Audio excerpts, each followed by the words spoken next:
Týna, Monika a řešíme Fotbal Baby.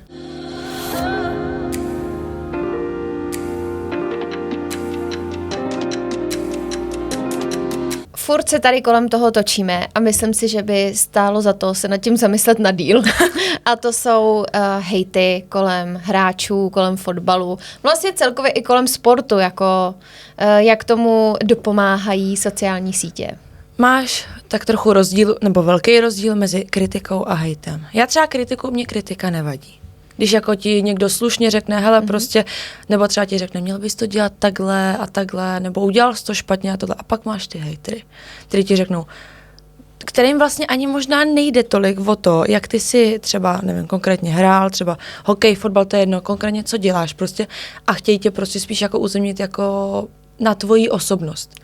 Že jako to, že někomu řekne, že si tohle a tohle, tak jako co, jako jaký to má význam jako? Podle mě to vypovídá spíš o těch lidech, co to píšou, protože tam v tom není konstruktivní nic, je to takový jako odplivnutí a jdeme dál. Ale někoho to může ranit, že jo? A ty lidi si to neuvědomují. No přesně. Hele, mě je třeba taky kolikrát někdo strašně nesympatický prostě a nedokážu si představit, že sedím doma a řeknu, takže já tam teďko napíšu, že je ty jedna tohle a tohle a seš pěkná. Jo, ale hele, tak co si budeme, jako taky si někdy sednem, prostě zadrbem si, řekneme si to prostě s kamarádkama doma. To dělá jako téměř každej, jakože nějak jako rozebereš někoho prostě, ale říkáš to furt doma za zavřenýma dveřma nebo někde prostě v soukromí s tím druhým člověkem a nemáš potřebu to jako tomu člověku psát. A navíc, ty si častokrát, když budeme se bavit o těch lidech, který ani neznáme, že jo, takže děláš si ten názor na základě třeba u fotbalu teda toho, jak ten člověk jako působí, nějaký dojem, ale neznáš ho, nevíš nic o něm. No. A zase jsme u toho, že se mi zdá, že to jsou většinou prostě ženský. Že jakoby ženský mají potřebu jako kritizovat druhý ženský. No to určitě. Jakože, nebo mně to tak přijde, že to jsou většinou jako, nebo ne většinou, v tom fotbale to jsou asi ty chlapy, ale jako mě třeba, když už někdo napíše hej, tak mi přijde, že to je většinou jako ženská. Nějaká třeba starší. Co se jako, nevím, chce povyšovat, nebo nevím, jako... A já třeba na to konkrétně ani nemám čas, jako někomu prostě psát hejty. Já to nedokážu teď jako objektivně posoudit, protože třeba co se týče jako mě a těch věcí, co my dáme na sociální sítě, tak třeba Facebook je na to úplný zlo, tak tam jako píšou většinou chlapi. Ženská, byla tam jedna, tak jsem s ní chvilku diskutovala, dala jsem si jako ten čas a když vidím, že se mě i ostatní zastávají a tak dále, tak mě to jako baví. Ale když už se to opakovalo a ona mi na ten profil záměrně lezla, aby si tam odplivla, tak už jsem mi pak zablokovala. A blokuju a blokovat budu, protože to prostě nechceš číst. To nechceš, no. Jako... Je to vošklivý a nevím, proč to lidi mají potřebu dělat, ale... Je pravda, že třeba u jiných jako nějakých větších influencerů vídám častokrát, nevím, třeba sleduju Arychtevu, jo? A ta tam dává, že jí jako hejtují hlavně ženský přes 40-50 plus a... Já ji nesleduju, takže vůbec nevím, jako co. A ta normálně se s tím nepáře a zveřejní tam normálně obličej, jméno a podívejte, co mi napsala. Neviděla jsi náhodou, třeba to hodně odbočuju, ale viděla jsi, sleduješ Zuzanu Plačkovou? Nesleduju. Ta vydala takové vyjádření, že všichni podle mě úplně takhle stuhli. Jako. Někdo jí napsal, že ten její chlapeček drží blbě pastelku, nějaká matka. Ty kráso, tak ta, co dala na story. Já se dívám, že ten Instagram to nesmazal. To bylo tak sprostý, že říkám, ty. Jakože ta Zuzana Plačková urážela tu paní, která jí urazila. Jo, ale brutálně už se s ní jako vůbec nepárala a brutálně tam do ní jela a řekla, a patří ti to asi a prostě máš to. Což na druhou stranu, jako já třeba taky jsem taková, že se bráním hodně. Já jsem to všimla, když jsme vydali to video, tak jsem říkala, tak Týna. Ne, mě to vadí, protože jako proč oni mají tu potřebu to komentovat, ty hejtři? Jakoby co oni si myslí, že oni si to můžou napsat a já se k tomu jako nějak nevyjádřím? Jako proč? Tak já snad jako sama sebe zastanu, ne? Jak když to jsou samozřejmě, kdyby tam byl komentář, jsi blbá, tak to mi asi jako nějak taky na to přejdu. Ale pak jsou taky ty hejtři, který jakoby napíšou nějaký komentář, ne jako trefný, ale něco, co už si řekneš, tak to je jako trošku moc, to už se dotýká hodně jako mojí povahy, osobnosti, prostě všeho. No jako, nevím. Já záleží, jak mám náladu. Že prostě někdy mi to přijde jako tak, jako že se mi nechce tomu jako věnovat energie, protože to nedává smysl, co ten člověk tam píše a jako nechci se tím jako vůbec zaobírat, že mi to přijde jako buď tak hnusný, nebo tak mimo a tak si řeknu a nebudu tady s tebou diskutovat, ale někdy je prostě hate, jo. A každý to má jinak. Když bychom tady měli na každou prostě 10 stejných hejtů, tak každou zasáhne jiný hejt. Jo, asi protože jo, no. prostě něčem si míň věříš a třeba, já to řeknu jako konkrétně, jo, jako já si moc věřím v angličtině, dokážu se dorozumět, vždycky to jako je v pohodě, ale prostě samozřejmě se stydím, že jo.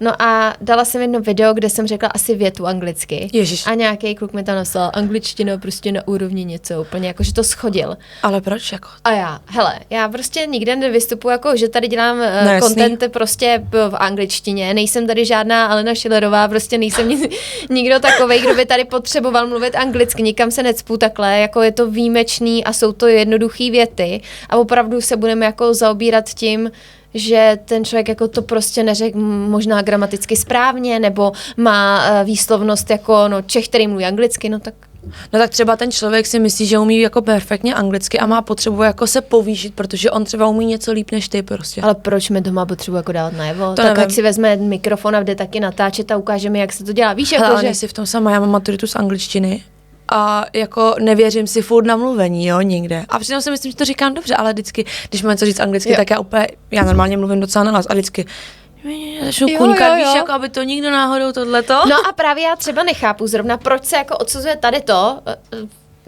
u normálního člověka, jako proč máš potřebu, tak se snaží a častokrát to i ty cizinci oceňujou, že jsou rádi, že se s tebou vůbec popovídají. Jasný. Jo. No ale my jsme trochu odbočili. Hodně. Což ne, to je takový jako obecný prostě, jak to jako na člověka působí, co se ho dotkne a tak. Ale teď si představ, že seš teda ten fotbalista, který si něco takhle na sebe čte. Dělají to kluci, někteří asi jo, ne? Asi určitě to dělají podle mě a já si myslím, že to je i jako tak normální, protože hodně hráčů ti no tak dobře, tak třeba už nějaký jako, nevím, Ronaldo, Messi a tyhle ty už to asi nečtou, těm už je to asi úplně jako jedno, ty jsou za vodou prostě těžce, ale jako myslím si, že možná třeba mladší jako kluci si to víc berou než starší, tím, že jsou jakoby v tom tolik ještě neotrkaný nebo tak, nebo určitě. Já jsem to třeba viděla na Matesovi. On měl tu první sezonu, fakt jako, že hrál dobře, si myslím, fakt jako hodně odehraných procent a hrál jako fakt dobře. Málo hejtu, jako fakt hodně málo, třeba jednou za čas něco objevilo. Ty to hlídáš za něj. No, já to teda hodně jako zkoumám. A všimla jsem si, to jsem chtěla říct ještě i tobě, že ty docela hezky odpovídáš na ty hejty, jako i slušně. Já třeba na to nemám nervy, já když už jako, já vždycky úplně, kdybys mě viděla, já jsem úplně rudá, mám tam chuť napsat. Ne, já to z toho cítím vždycky z těch odpovědí, ale víš, co si já vždycky říkám? Já se nesmířím na jejich úroveň. To si říkám taky, já stejně to nepomůže, jako, takže prostě, ne, protože to není, že bych se chtěla snížit, ale prostě mě to jako nedá, já bych to prostě hrozně chtěla toho člověka potkat, aby mi to řekl do ksichtu. Což si... Protože bych mu ji taky mohla napálit do ksichtu. Ale on by ti to neřekl do ksichtu. Nikdo. No, jako třeba někdo jo. Jako... Tak jeden z tisíce skoro bych je řekla. No, asi jako jo. To jsme takže měl málo hejtů a pak jsem mu jednu chvíli docela jakoby nedařil, bych řekla. A měl to takový prostě jako už potom hodně i psychicky, si myslím. A to bylo strašný, ty hejty. Mně se fakt už chtělo docela i brečet. Nikdy jsem mu to neřekla. Až teď se to rozví. A jako hodně jsem to prožívala jako za něj, si myslím. A je to úplně normální, si myslím, protože osoba, na který ti záleží, no logicky, prostě nechceš, jako, aby tohleto jako zažívala. Ale to je přeci úplně strašný, jakoby ty sám seš z toho rozložený, jak ti tohle pomůže. Přesně. To prostě ti ještě, všichni chtějí, aby se ten hráč zvedl a vzchopil. Přesně. Ale jak se může vzchopit, když ty mu ještě házíš klacky pod nohy? No přesně, prostě ty si sáhneš na nějaký dno a jak se z toho dna máš jako odpíchnout, když prostě ti to jakoby nikdo, jedině prostě jako třeba já, že jo, nebo prostě doma rodina, jenže ty si už potom trošku víc připouštíš k tělu tu většinu prostě, co na tebe chodí, ty fanoušci prostě je to takový, je to asi jiný, no, já mu můžu říkat, že hraje sebelíp prostě a on si třeba veme jedinej ten špatný hejt prostě a zaměří se na to. Teď jsme připomněla, když jsme byli na jednom zápase, tak to jsme asi taky už rozebírali, ale tak jeden fanoušek Sparty křičel na našeho hráče a právě asi na Matyho tam něco, že se na něj jako rozčiloval. A je jako vůbec si nevím představit, že bys tam seděla ty a myslím si, že teď i já, teda já jsem jako Matyho neviděla osobně, jo, ale prostě přes tebe, tak už najednou je tam jako ještě ta vazba. To jinak, jo, úplně. A já si neumím představit, že by jako on teď by se ta situace stala a on by takhle na něj řval. A jo, jakože já, která bych nikdy nic neřekla, tak tohle bych asi nezvládla. A to říkám, že jsem ho neviděla. Na tož ty, kdybys tam seděla ty, nebo Matyho táta, že jo, tak to úplně. Ty kráso, ten by jim dal, on jednou takhle už jako z***al nějaký kluky s nad ním normálně, fakt jako, že už to bylo přes čáru. A chtěla jsem říct, že když hrál Baník naposled se Spartou na Letný, tak tam byl můj bratranec, on je velký baníkovec, i s kamarádama. Ale ten kamarád dostal lístky jenom k nám jako na tu protilehlou rodinnou tribunu. A normálně jakoby tam někdo, oni myslím, že vedli kluci, asi jo, to je jedno, prostě nepamatuji si to. A ten Baníkovec normálně zastal toho Matesa, protože ho prostě zná už strašně dlouho, ne? Teď ten Baníkovec, který by měl jakoby těžit z toho, že prostě těm našim hráčům jako je tam hejtuju a tady to prostě a on úplně, hele nech to, já ho znám, to je můj kamarád, přestaň jako prostě, víš ten Baníkovec, který prostě riskoval docela dost. Jako. No jasně, no. Ale tak na této tribuně je to celkem ještě jako relativně v pohodě. Ty ten Baníkovec otevře tu pusu a to slyšíš prostě, ty krátký zobáky, že jo, takže to je jako, pravda, to je pravda, no. Ne, ale každopádně k těm hejterům jako do dneška jsem nepochopila, co tě k tomu prostě fakt jako vede. A nikdy to nepochopím, jako asi. A je to umocněný ještě víc těma sociálníma sítěma, že jo? No. Vem si, že dřív ty fotbalisti, a to říkají teda, to jsem slyšela i v rozhovorech, ve spoustě rozhovorech s těma staršíma hráčema, jako, nevím, prostě Karel Poborský, Koller a tak všichni tihleti jako uznávají, že teď je to těžší. No tak předtím jako nebyla asi taková éra Instagramu, Facebooku. Kdy si jako každý může říct, co chce. Přesně, jakoby tam konfigurovali hodně spíš jako nějaký noviny a takovýhle věci, jako taková ta starší generace prostě. Teď je to strašně jednoduchý. Vlastně dneska máš strašně moc možností, jak tomu člověku jako ublížit až vyloženě. A ty sociální sítě jsou prostě úplně totální jako zlo. To X-ko? No tak to je úplně. A normálně, to je za mě, je to normálně jako šikana. A to fakt říkám. To je jakoby, ty lidi tam jenom šikanujou. Prostě vezmou někde nějaký vyjádření a vozej se potom. Teď jsem slyšela, že šikanujou tu dceru od toho Tomáše Chorýho. No to řekl Tvrdík, no. No to řekl Tvrdík. A že, tak si to představ prostě, jo. Všichni teď nadávají na Chorýho. Nebudeme si bavit, jestli oprávněně, neoprávněně, prostě se to děje, jo. A on má ale přeci manželku, má teda dceru, nevím, jestli víc. Podle mě má dvě dcery. A nejsou úplně velký, jako jsou to docela... No a teď ale to všichni vnímají, že jo, co se děje v té společnosti, co se kde píše, takže se to musí nějak projevit i na nich. No ale ty si to vybiješ na tom dítěti, který jako za to vůbec nemůže prostě, který jako do toho vůbec není jako nějak zakomponovaný. To mi vadí, když se do toho zatahují rodiny a tak dále. To úplně nesnáším, jako, já si myslím, že on má fakt jako docela jako mladý holky, jako ty dcery. Takže si představ, že třeba, nevím, dejme tomu, že třeba kolem těch 10, možná míň, možná víc, co bys tomu dítěti jako prostě, co mu jako chceš říkat prostě. A často ty děti opakují to, co slyšejí doma, že jo? No to je úplně nejhorší, jako protože ty rodiče, já si pamatuju, že třeba když jsem já byla, tak rodiče si strašně dávali pozor, co přede mnou prostě říkají a dneska si myslím, že to tak asi jako nevím, to tak není. Asi ne, no. Jako nedokážu si představit, jako co ona třeba teda musí jako zažívat. To musí být hrozný, no. Chudá. Ale a třeba i ta manželka, nebo jako většině, tak máš hrozně moc jako manželek, i který to jako odpírají prostě na ty kluky, jako. Jo, je to pravda, no, že proto podle mě spousta těch hráčů ani neukazují ty partnerky, jako když můžou. Dělají to minimálně, jako jsou hrozně opatrní a nechtějí do toho vtáhnout. Protože když se ti daří, tak jsi na tom piedestálu, to je tak, přesně, on je Bůh a ta vedle něho, a pak jakmile se něco nepovede, tak jde to všechno dolů, no. Musím říct, že jako to musí být pro ty hráče těžký a vůbec se nedivím tomu, že nejsou na sociálních sítích tak aktivní, jsou to jako výjimky. Vím, že třeba teď ze Sparty... na to přišla. Já taky vlastně, teď jsem si říkala, Mate, si musíš být na tom Instagramu víc prostě to aktivní, jako na co ho máš potom. A možná proto jako třeba nejsou tak aktivní ty kluci. No to si totiž myslím, třeba teď je aktivní hodně ze Sparty je Harastlín, že jo? Ale jemu se teď daří, on má teď úplně prostě... No, tak jasně. Ale tak já si myslím, že ten jako vždycky furt jako nějak nepřestával na ten Instagram něco dávat, nebo tak jako nikdy, nebo nikdy, nemůžu říct, nevím přesně, ale nevybavuju si, že by měl nějaký období, kdyby prostě fakt bylo to nějaký špatný a takže si nějak udržuje tu vlnu. Jo. Ale představa, že se mu přestane dařit, tak se věřím tomu, že přestane být aktivní, že si od toho bude muset dát jako pauzu, kdyby se to stalo. A já věřím, že určitě, i když je takhle aktivní, neaktivní, já si myslím, že furt dostáváš do zpráv nějaký třeba ty hejty prostě. Kord ještě třeba on jako kapitána docela výrazná jako osobnost party, že jo, teďkon. Takže jako ten určitě má taky hrozně moc hejtu. Což mě napadlo předtím, kapitán z party, ten... Láďa Krejčí. Ne, byl panák, ne?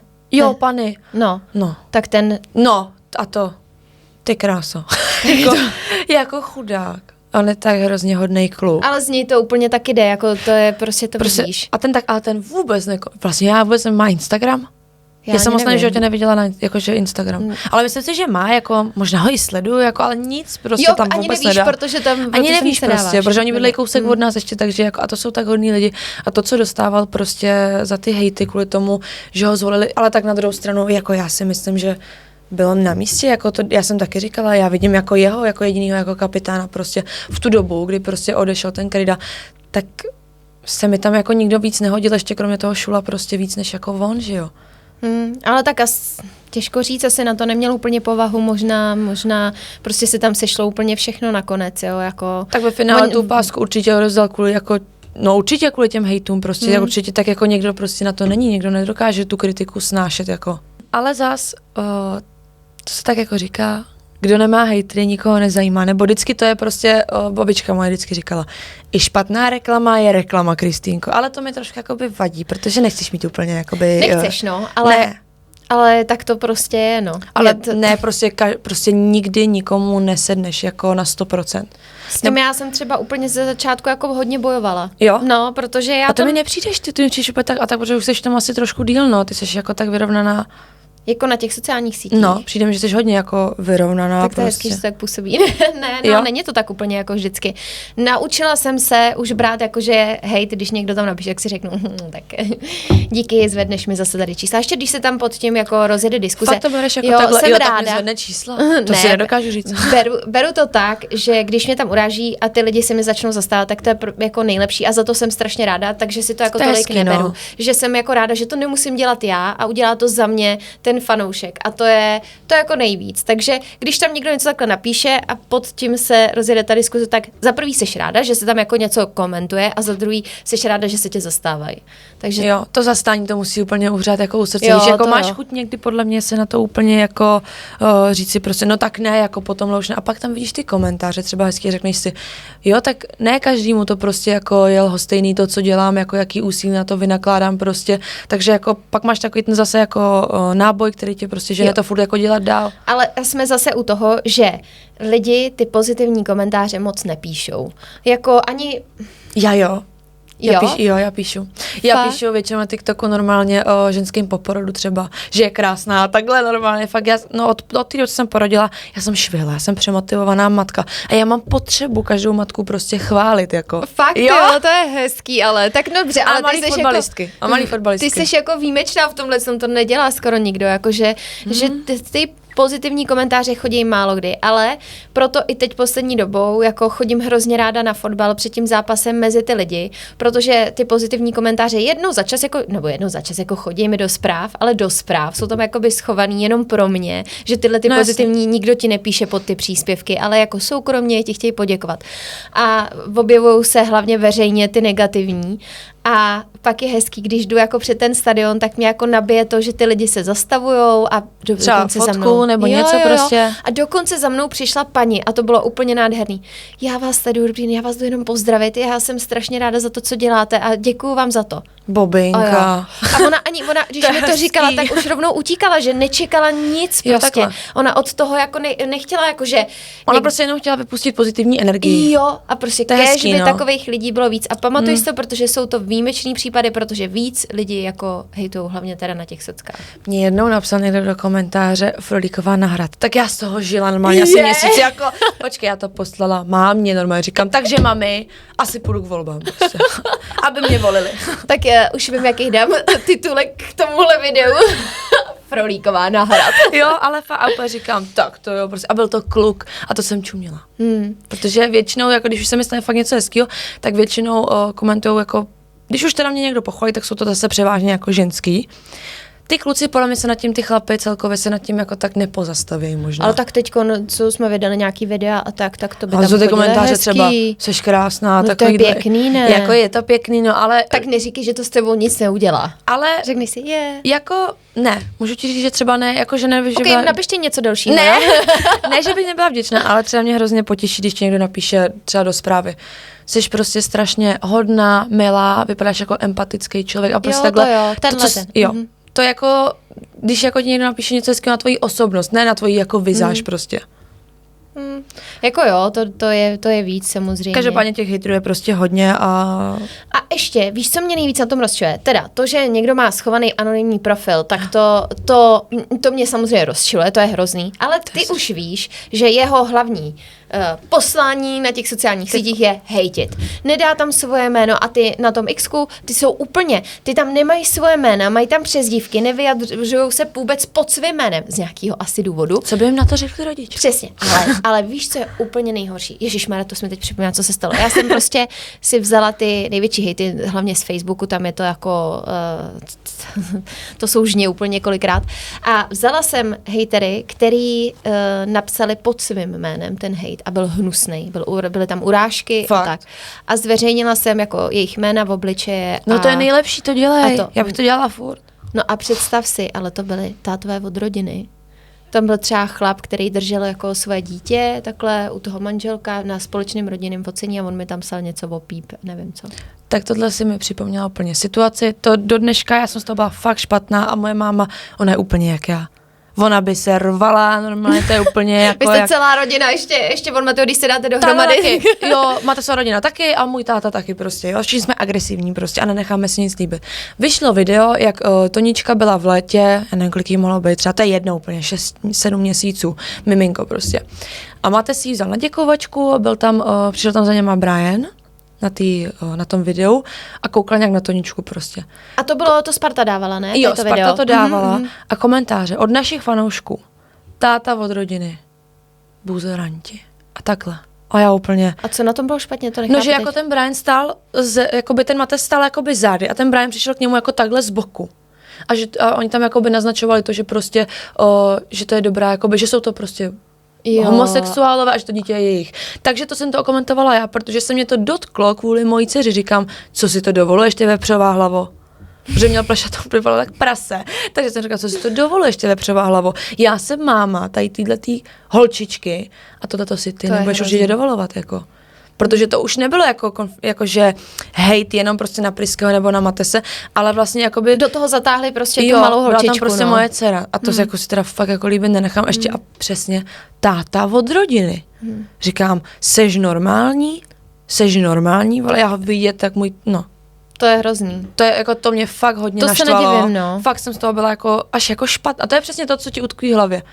Jak si tohle může někdo dovolit. A přesně si to pamatuješ, toho člověka. A tak, no tak ještě, mně se právě tady to stalo, že jsem vyhejtila teda zpětně tady toho člověka, co mě urážel. Dala jsem jeho fotku, on tam měl na té fotce asi 180 kilo, jako prostě šílený. A představ si, že mi napsal jeho syn, že se omlouvá za tátu. To je ale smutný. A já úplně, promiň, tyjo, kluku, jakože najednou jsem si říkala, a mám tady zveřejňovat tyhle lidi, když i ty lidi, co hejtěj, mají taky děti. A ty děti to si musí uvědomovat, ale oni, když se na něčeho pouštějí. Jako. To je ale strašný. Je to hrozný, no tak to bych z toho byla hodně špatná. A tak si představ ty sama, že jako by to dělali tvoji rodiče a psali takhle nějaký tyhle ty hnusy někam. My to tady odsuzujeme a pak zjistíš, že oni někdy něco takovýhle opíšou. To je mazec. No nejhorší to vždycky to odskáčou ty děti a to je prostě špatně. Že? No, to by se nemělo dít, takže prostě do těch hejtů nezatahujte rodiny ideálně. Ne, no, proto hodně fotbalistů a celkově známých osobností málo kde ukazuje jako možná svoje děti a možná by se tomu do budoucna jako vyhli. Já to teda nedělám, ale já mám jako takový asi jiný styl výchovy a jakoby se snažím, aby jsme byli všichni silní prostě. Mě to třeba jakoby naštve. Ne, nikdy mě to jako nezasáhne asi tak, že by mi to bylo jako líto, ale spíš se jako naštvu, to je dobře. Samozřejmě, kdyby jsem byla taková jakoby třeba psychicky slabší prostě a hodně to oplakávala, tak asi bych nikdy nezveřejnila mýho přítele, moji dceru, prostě moji rodinu, nic jako prostě. Tím neodsuzuji, jako že je někdo psychicky slabý, ale prostě, kdybych já taková byla, tak asi bych je tam možná nezveřejňovala. Jako. No radši, protože se chráníš, že jo, takže... to je... Ale zas, jako, jak by vypadal ten svět, i ten fotbal bez těch hejtů? To je taková zase divná představa, že by bylo všechno zalitý sluncem, ne? Je pravda, že když do toho jdeš, do toho prostředí, tak jako to už očekáváš. Počítáš prostě s tím, že to tam bude. Jako když my jsme vydali video, tak tam čekáš, že tam bude věta vrať se do kuchyně. A ty? Jo, tak to jsem teda tady dlouho neslyšela. A ve finále většina kuchařů slavných jsou chlapy. Tak co oni odsuzujou, ty vole? Jako, to taky nechápu, no, je to tak? To prostě nechápu, jako, a hlavně to je to trapný. Jako promiň, takovýhle jakoby komentář vtipný. No je. To je asi 100 let za opicema. Je, tak jako... my jsme to, jak kdyby my jsme se jich ptali a ty umíš si spravit doma všechno, co potřebuješ? Jako, přesně, jo, nebo... přesně. A ty soustředí hlavně na sebe. Jo, tak to je. Kdyby se lidi víc starali o sebe, byli by šťastnější a neměli by potřebu psát tyhle ty... A zase je ale divný, že by prostě bylo všechno zalitý sluníčkama. A já bych chtěla, mě by to nevadilo. Až bychom chodila, ježíš, to je to tak sluší. A ty jsi dobrý, a ty jsi krásná. Ale a proč? Dobře, tak dobře. Představ si, dáš 2 videa, jo? V jednom budeš kontroverzní, něco řekneš, co se hodně... A už jako tušíš, že to je takový na hraně. A to bude mít dosahy, protože tam si lidi zanadávají. A pak dáš video, kde je všechno zalitý sluncem, všechno krásný. To nikoho nezajímá, nikdo tam nebude psát. Přesně, já bych taky chtěla, aby jsme vydali díl tenhle na všichni. Holky, jste tak krásný, vy tak hezky mluvíte, je vidět, že tomu fotbalu rozumíte, anebo nemusíte, ale je super, že vás máme a že fandíte a že podporujete ten klub a ne, že děláte ostudu, ale naopak, jakože rádi vás posloucháme, souhlasím s váma, tohle, no, ne? To se neděje, tak to není prostě. Tak to není, no, ale jako nebudu to zase tolik jako odsuzovat, protože by to asi možná bylo trochu nudný. Jo, asi přesně, trošku ty bys tam nemohla použít. Ale nesmí to být jako moc, prostě zase všeho moc jako škodí, prostě musíš jako, dobře, tak nějaký hejt, ale prostě nenadává se určitě do rodiny. Musí to mít své mantinely, asi tak. Tak já nevím, chci vidět od tebe dobrý hejt. Jo. Ne? To nejde. To nejde. Dobrý hejt. Tak já nevím, tak já se třeba někdy dokonce, když třeba jako čteme s mámou jako hejt, tak si někdy třeba zasnějeme, když tam někdo napíše, ty jsi blboň, třeba nebo nějaký vtipný slovo, víš, prostě. Jo, že to nějak jako to, no. Jo. A nebo dát jako vtipný přirovnání, to se mi taky líbí, jako, že k tomu nějaký jako řekneš si, kvůli nám tě chtěl strapnit, ale jako je to vtipný a není to až tak vlastně zlý, jako prostě, když ti napíše, že jsi pěkná. Já jsem si dělala jako přípravu a hledala jsem, jestli existují nějaké jako aféry, prostě, kde se někoho hejtovalo, jestli prostě to. Nemohla jsem nic moc najít, ale zaujalo mě, že existuje nějaký člověk, čaroděj, teda takhle, to článek z roku 2009, je to hodně starý, který prostřednictvím černé magie se snažil jako ublížit hráčům a jako zaříkával je nebo něco takového. A třeba právě v roce 2009 se to snažil způsobit zranění Ronaldovi. To jsem ale slyšela s tím zraněním Ronaldovi, to podle byla mě. nějaká velká aféra, protože on už zaříkával i Beckhama v minulosti a tak, víš, jako tyhle ty velký hráče. A teď jako si představ, že ty seš jako, že tam tenhle ten blázen stojí u toho hřiště a teď tam jede nějaký keci. Prostě a teď jo. A teď přesně, a teď si představ, že teď se tady to dostalo do povědomí, že ten jako, ten Ronaldo ho tam uvidí a úplně teď jako to v té hlavě nějak musíš mít. A bylo jako někdo, že ten Ronaldo to jako vnímal, nebo jako, že to jako vyjádřil se k tomu jako nějak vyjadřoval se v tom článku, ale nějak jako se tomu smál samozřejmě, ale... A já si myslím, že to je určitě i do dneška, jako já když vidím třeba na TikToku a takovýhle ty kartářky a to, tak si myslím, že určitě jako jedou ty koule věštící nebo něco úplně... Jo, jako... Takže... A to je takový jako vtipný, no. Já na to teda věřím, trošku se toho bojím, ale tohle to musí být asi vtipný, jak tam prostě stojí na tom fotbal a na toho Ronalda. Když já si myslím, že nejvíc to funguje jako, že si to sugeruješ a pak se to stane, že si to jako přivoláš tý myšlence. Si to jako vlastně vymanifestuješ jo, prostě. Ano, přesně tak, což je hrozný, že jo, takže musíme pryč tyhle ty špatný myšlenky a já nám manifestuju musíme příští rok. Zalitý sluníčkem prostě a musíme se všichni chválit. Ano, a buďme na sebe hodní. Podporovat všechny sluníčkový. Ne, no, tak nic. Takže teď po tomhle díle chceme jenom pozitivní komentáře. Žádný hejter. Teď to bylo sluníčkový, nebo má to být sluníčkový. Ano, tak jo, tak nás sledujte, dávejte odběry a zase příště. Ahoj. Pa.